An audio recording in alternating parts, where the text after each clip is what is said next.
Pasaka apie Smauglį K. Bananų Respublikoje, džiunglėse, viską visada stebėdavo. Viską jaučiantis, viską išmanantis ir viską žinantis.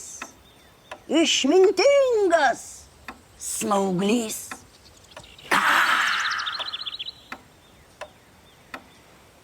Jam jau buvo 80 metų.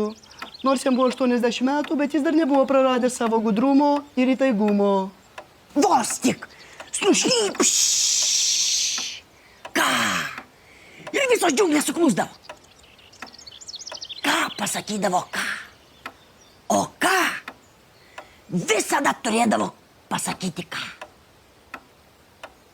Viską įsakydavo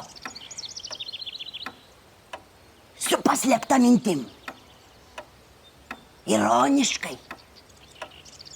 Ir biškį per nosį.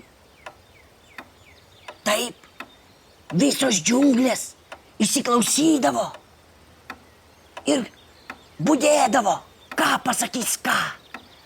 O labiausiai banderlogai. Visus užhipnotizuodavo Ką žvilgsnis.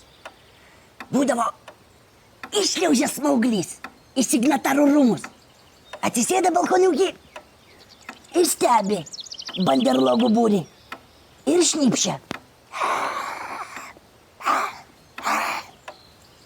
Ir šnypšia, kad iš rytų ateis Raudonieji šunys ir užpuls banderlogus.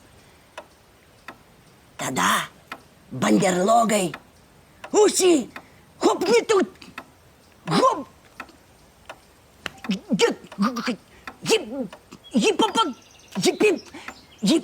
hipnotizuodavosi. Ir patys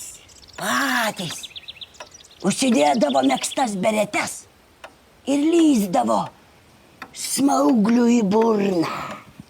Ir kaip tikras Smauglys, jis kartais nerdavosi iš odos. O kas kitas tai padarydavo, iš karto pavadindavo išvestas kūris.